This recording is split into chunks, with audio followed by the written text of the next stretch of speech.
Fala pessoal, bom dia, sejam bem-vindos mais uma vez ao canal. Estamos aqui de volta com o maior prazer para trazer mais uma dica valiosa de livro para vocês. Aqui no segundo prazer, que é o cafezinho. E para você que não é inscrito no canal ainda, se inscreve. Toda semana a gente tem novas dicas de ao menos um livro, tá? Especial toda semana aqui com um breve comentário, um breve panorama assim do que é o livro, um bate-papo mesmo entre amigos e entre uma pessoa que gosta bastante de leitura, que é o meu caso, e com todos vocês, para buscar dar um pouco de direcionamento, de assim, uma indicação que encurte o seu tempo, tá? Porque muitas das vezes a gente se depara com maus livros, né? E aí você sempre rola aquela frustração, né?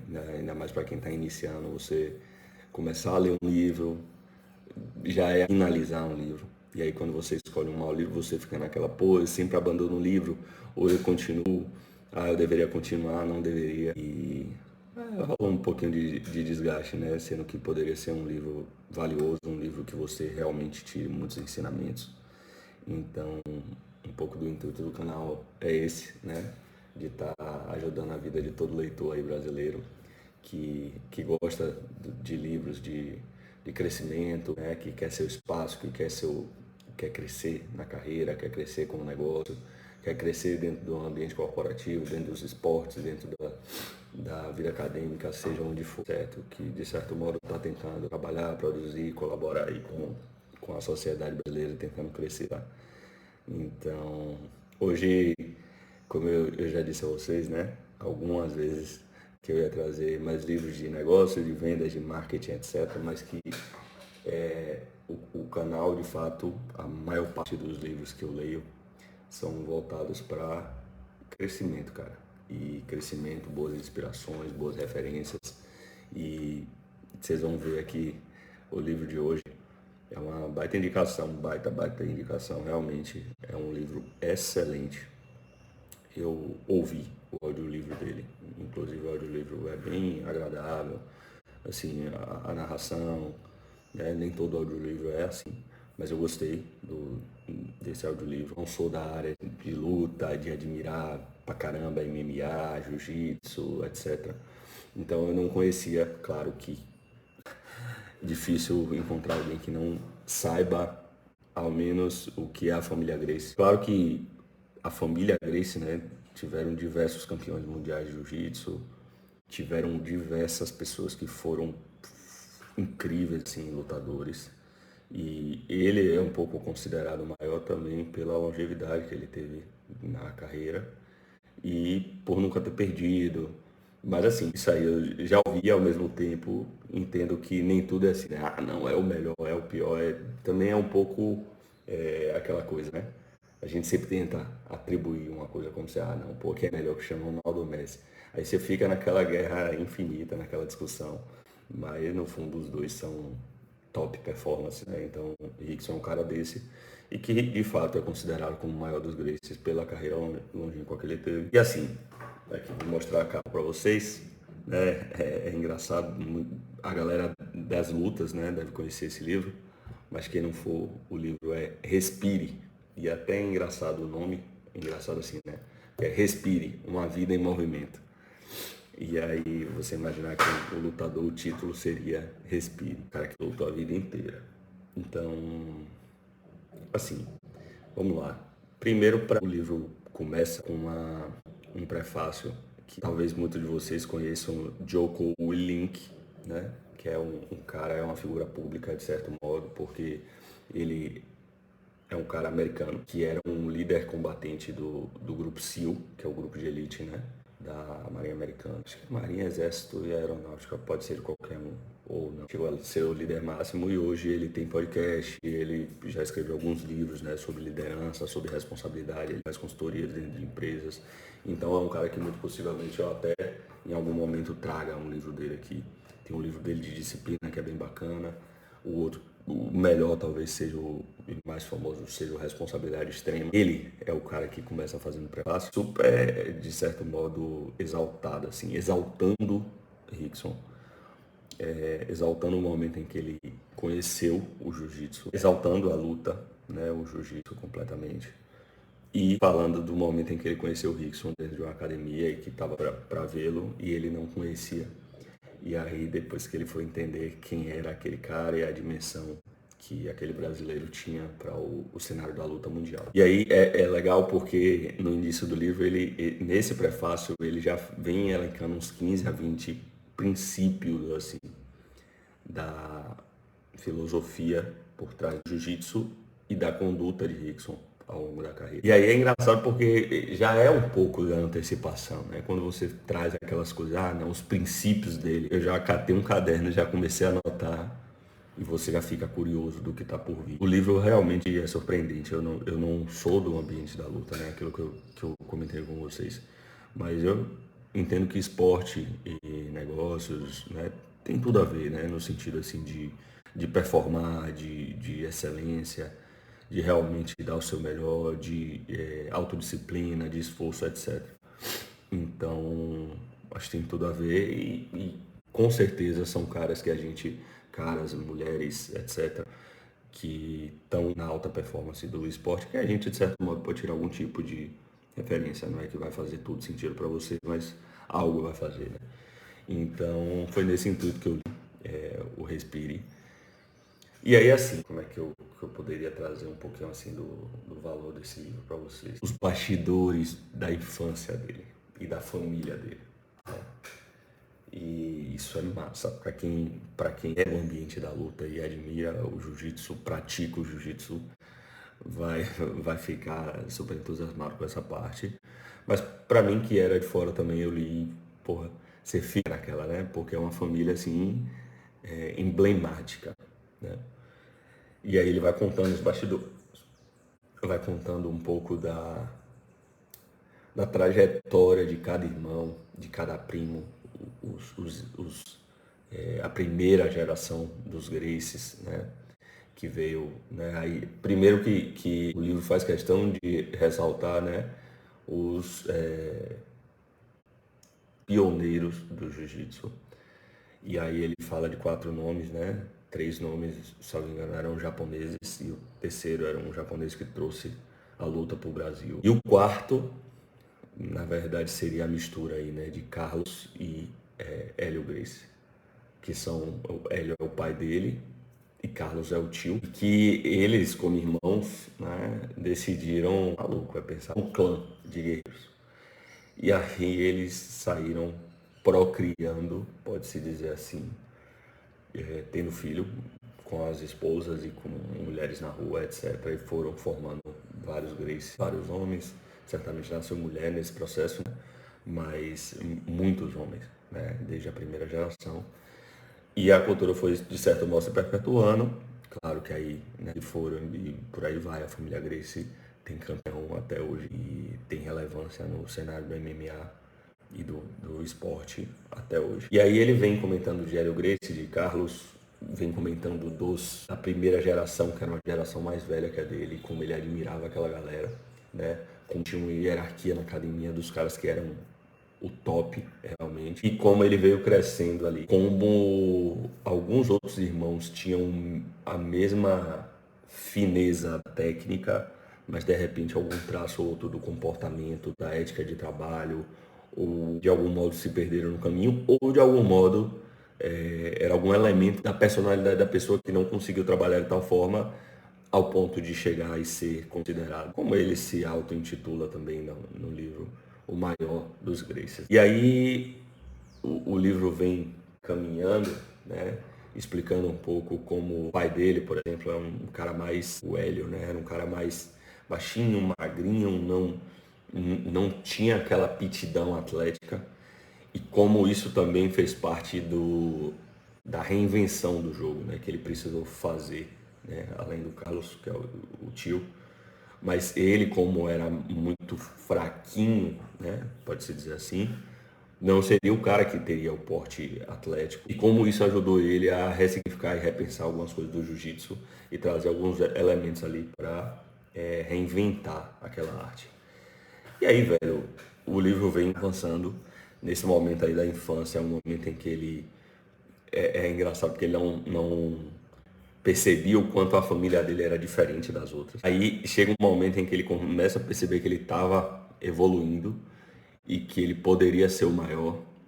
E ele falou meio que ele pega aquele propósito para ele, meio que de levar a arte marcial, né, para a vida, de estar preparado e pronto para uma luta a qualquer momento, e ao mesmo tempo de ter a convicção de que ele queria ser o maior e queria dar a vida para isso, né? E que se ele tivesse que morrer dentro de um ringue, ele morreria. E aí é meio louco, né, isso, mas assim, é fantástico por alguns aspectos. E aí, velho, ele vai evoluindo, ele vai ganhando muita gente. São as loucuras assim que daquela época, né? Os caras brigavam na rua, brigavam na praia, briga na rua, de repente a pessoa puxa uma faca, puxa uma arma e mata o outro. Aquele outro tempo, segundo ele, existia algum tipo de respeito. Eu acho que ele quis dizer no sentido assim, né? De não ter necessariamente covardias e coisas para você, sei lá, matar o outro, matar a família do outro, coisas do tipo, que não era esse ambiente. Ia pra pancadaria mesmo na época, mas que existia uma rivalidade e um respeito entre os adversários. E aí ele vai crescendo, velho, vai ganhando de todo mundo. Não é tão simples assim, né? Ele conta vários perrengues que ele passou nas lutas, uma galera barra pesada, casca grossa assim que ele pegou. Mas aí eu poderia dizer assim, o segundo momento que eu acho marcante no livro é um momento em que praticava yoga, ou Ed, alguma coisa assim, praticava yoga, e ele tenta fazer para trabalhar alguns outros aspectos da vida, enfim, né, da personalidade dele. E ele não se dá bem, ele acha monótono, ele sente sono e tal, e ele fala, pô, não. Acho que ele via os benefícios da flexibilidade, coisa do tipo do yoga, e ele disse, pô, não, vou tentar, mas não deu certo. E aí ele se depara, pelo menos ali naquela linha do yoga que a mãe seguia, né? E aí ele se depara com Orlando Kane, que era um professor também de yoga, mas que tinha uma outra trajetória dentro do yoga. E aí, velho, ele comenta que foi basicamente assim, uma identificação à primeira vista. E ele fala o livro inteiro de como aquilo transformou a carreira dele, transformou o que ele era e transformou as oportunidades que ele tinha dentro das lutas, porque ele passou a se enxergar respirando, né? Ele ter uma capacidade de respiração maior do que os outros atletas. Isso dava a capacidade a ele de ter um nível de energia e intensidade, manter um nível de energia e intensidade maior em determinados momentos que ele ia para o ataque. E ao mesmo tempo, o quanto isso dava a ele tranquilidade para esperar o momento certo e esperar as oportunidades que a luta ia dar a ele, que o próprio adversário ia dar a ele. E aí é sensacional essa parte, tanto é que dá a capa ao livro e, pô, ele fala, ele rasga elogios desse momento na vida dele, dessa pessoa, né, que é o Orlando Kane na vida dele. Orlando Kane, que acho que foi professor dele, foi professor, acho até de Bernardinho, técnico de vôlei.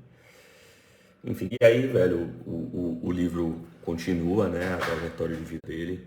Aí fala, velho, da relação dele com a esposa, de filhos, etc, né? E aí os filhos vão crescendo, tem um momento em que ele vai para os Estados Unidos, tem academia, etc, né?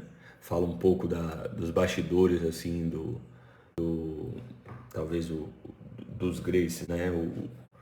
O mais proeminente dos empresários que esteja no meio do ecossistema mesmo, do business da luta, seja o Rorion Gracie, né?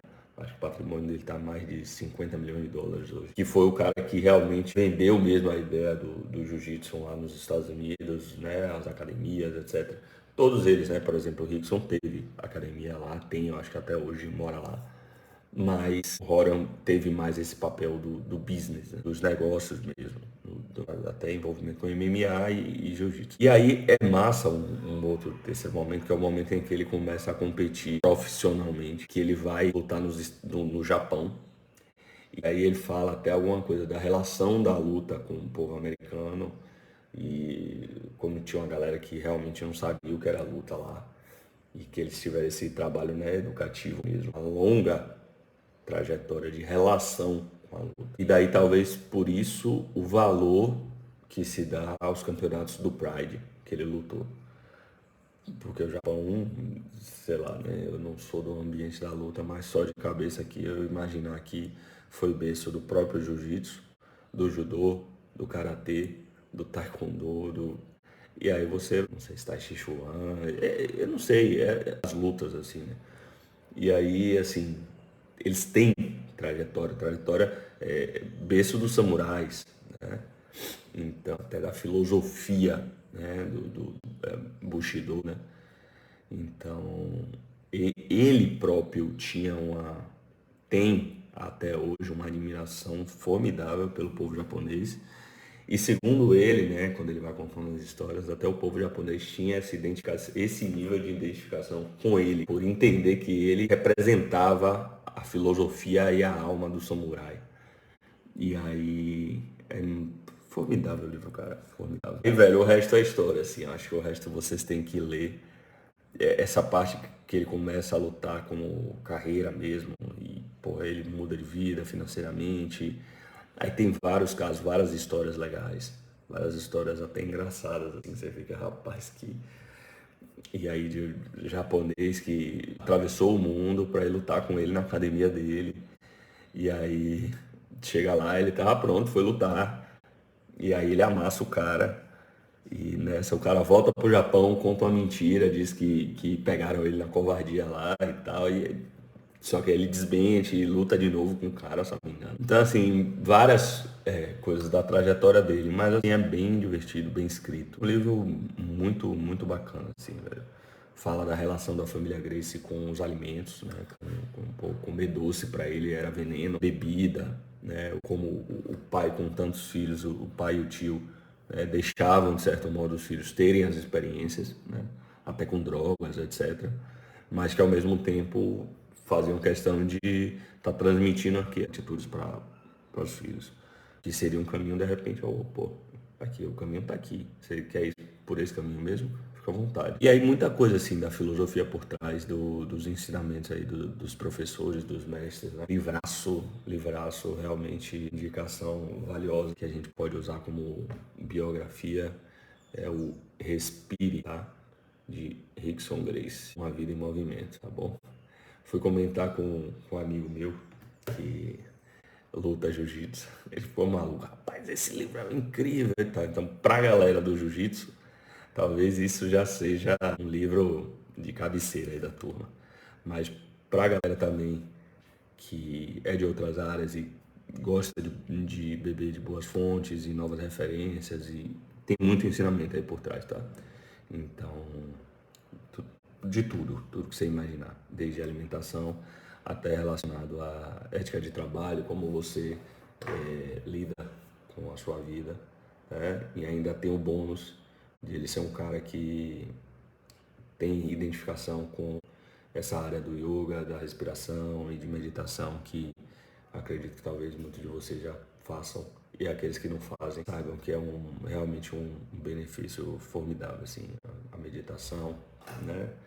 Aí se você der um Google aí para todos os benefícios que tem, é como se fosse um remédio gratuito, né? Não é uma cápsula, não é fabricado por ninguém, é de graça e só traz benefício aí para o seu cérebro, para o seu corpo, para a sua sensação de bem-estar. Então, livraço, galera. Fica aí a indicação. Até a próxima, viu? Para quem ainda não está inscrito no canal, se inscreve, não custa nada. Curte, né? Compartilha aí com os amigos que aí entender que faça sentido, tá bom? Tô aqui compartilhando essas dicas preciosas de livros aqui para vocês, para ver se tanto estimula, inspira vocês a estarem lendo cada vez mais, como ajuda